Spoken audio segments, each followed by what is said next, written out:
Welcome back, NGPF educators. My name is Jared Davidov. I lead Intuit's Financial Readiness Program, and I am here today to take you through the second part of our two-part series on how to use the IRS Free File program to teach your students how to file taxes. If you watched the first video, what we took you through was the checklist, the how-to guide, the W-2 descriptions, and then the W-2s that we have for you and your students. If you have not watched that video, I highly recommend watching it just before you go ahead and watch this video because it will get you grounded in what's available. On the left-hand side, what we have is Ezra Daniels, and this is the W-2 that we're going to use today. On the right-hand side, I'm going to actually take you step by step on how to practice filing your taxes, again, using the IRS Free File program. We are going to go ahead today and actually do our taxes in a record 10 minutes or under. So stick with me here. Everything I show you today is listed in the step-by-step guide again that's on the left-hand side that you can find in part 1. All right, so let's go ahead and start on the right-hand side here. We're going to enter an email address. This can be anything you would like at intuiteducation.com. Taxes are fun. It can be ngpf1@intuiteducation.com, whatever you would like. So we're going to go ahead and copy that email address in. Copy it in for the user ID. We are going to skip the phone number, and then let's go ahead and enter a password. Great, and let's create our account. So once you guys are in, you're going to get a welcome screen that basically just says, welcome to the IRS Free File program. You'll notice this looks very similar to if you guys used a tool. You have your federal refund up here at the top, and then all your information over here on the left. So it's going to start with let's get to know you.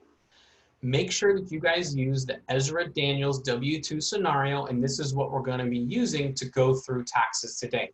Be sure you students read the paragraph here because there are questions that will come up that the tool is going to want to ask you. So first, let's start by getting to know your personal information. We're going to go ahead and type in Ezra Daniels. His date of birth, it looks like it is 07/21/2001. His social security number, which is over here, you can see it is 024322020. And according to the paragraph, it looks like he is a sales associate. So let's go ahead and enter sales associate. All right.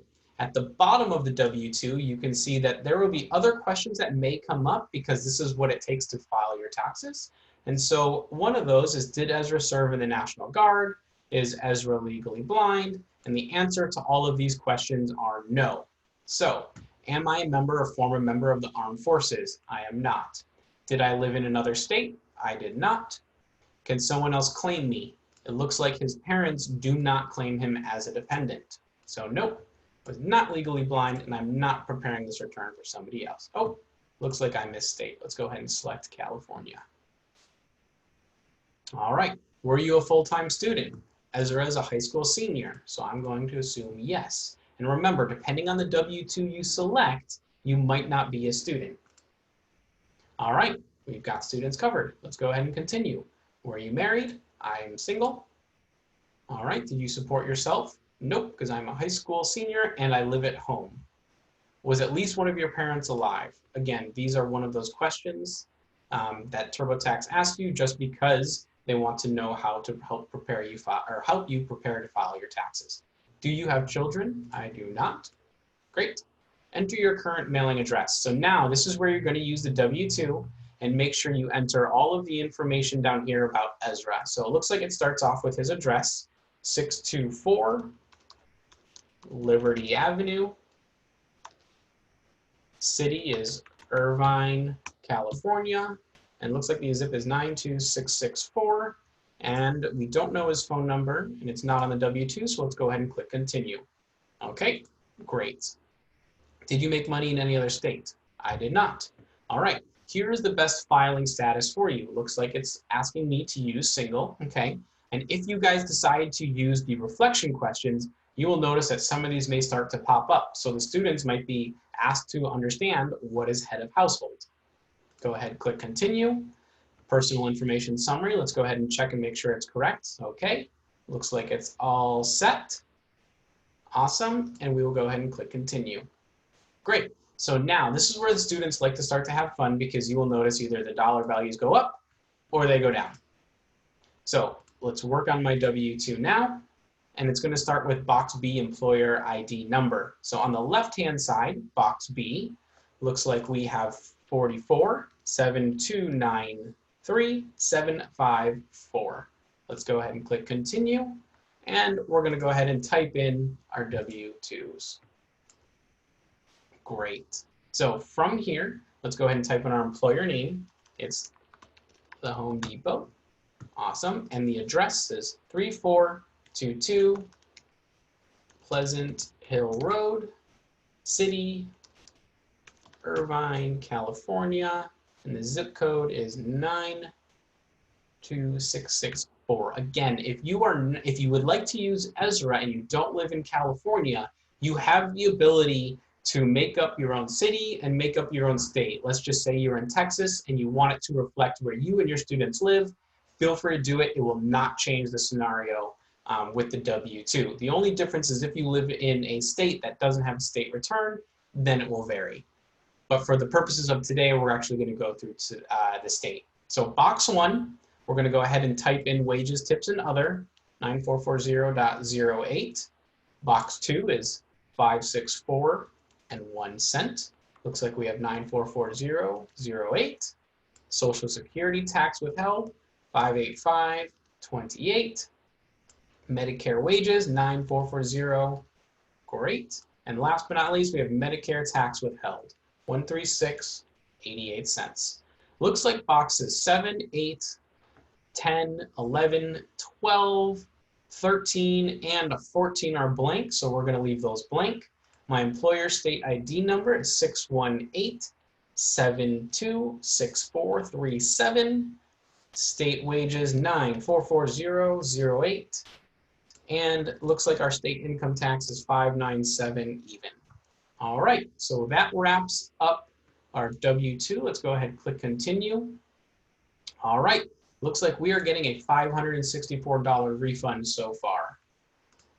Go ahead and click continue. Next, we have deductions and credits. None of these uncommon situations will apply to you because it is not mentioned in the W-2. Do we have another W-2 to enter? For Ezra, we do not. For some of the other scenarios, we do. So be sure if you use the other scenario where you have 2 W-2s that the students enter yes. Great. Okay, this looks like the information is correct. All right, let's wrap up our wages. All right, looks like I have none of these other sorts of income. So we are done with income. Did I own? Nope, I did not have a foreign bank account. Were you affected by a natural disaster? No. Did you acquire Excel virtual currency? I did not. All right, moving along here. Deductions and credits. Whatever your students walk through here, or you decide to click on, it's going to go to the same thing. So let's just say, walk me through. So depending on which scenario you have, again, this will vary. So for Ezra's purposes, Ezra does not have anything outside of the standard deductions. If you use the scenario where you have a 1098-T or you have a donation to charity, then you can go through the education section, or you can go through, I think I missed the education, or sorry, the donation section, the other deductions and credits, and it's under donations. So let's go ahead and click done with deductions. All right, looks like standard is the best for me. Let's go ahead and click continue. All right, other tax situations. These do not apply to any of the scenarios. Click done. I do not have a 1095A form. Great. Let's just make sure that this aligns. Ezra Daniels, awesome. We are right on track. So let's go ahead and start to wrap up the federal. So because Ezra lives in California, he will also have a state return. So it's going to go ahead and start populating over that state return.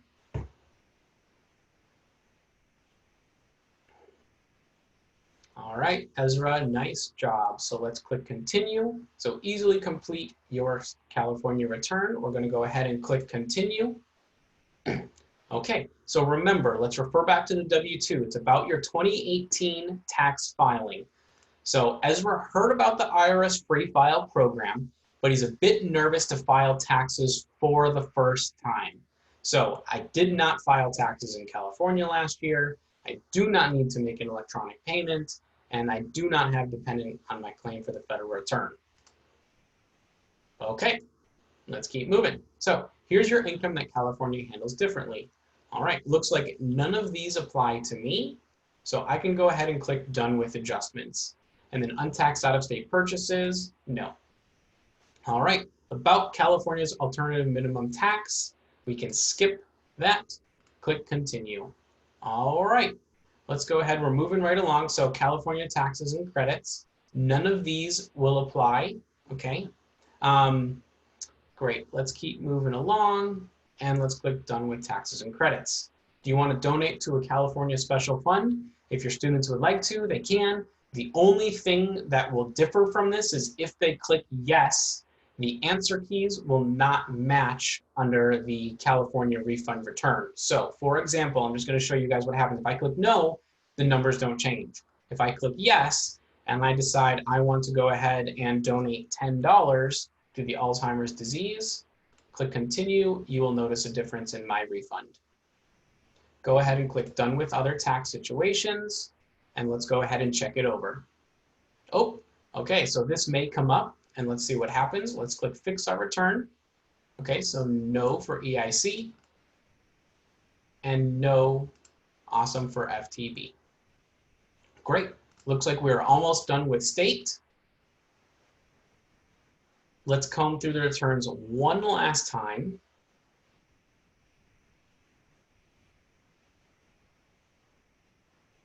All right, federal's done. Now we're on to state. Awesome, looks like we're ready to file. So this is a picture that you will notice in your how-to guide. Once you get here, you're almost done. We're gonna go ahead, click continue, and then once you see your final numbers, your students are done with the simulation and the scenario. So from here, you click on Tax Tools, Print Center. All right, we're going to save or preview this return, continue. All right, great news. Looks like we're getting a nice total refund of $1,300 with Ezra. All right, let's go ahead and click continue. And then we're going to use my info from my tax return. Now, once you get here, your students, awesome, we're going to continue to print, are ready to go. So we're going to do 2019, 2019, and then make sure you click view or print forms. All right, and once you have this up, your students will have their return. And then you can either download this and then have the students submit it to whether it's Google Class or whatever LMS tool that you have. And then there's answer keys for you guys as educators to compare their work to what's done here. So with that, you have now wrapped up part 1 and part 2 of the W-2 scenarios. I'm super excited to hear how this goes. Please don't hesitate to reach out if you have any questions, and good luck.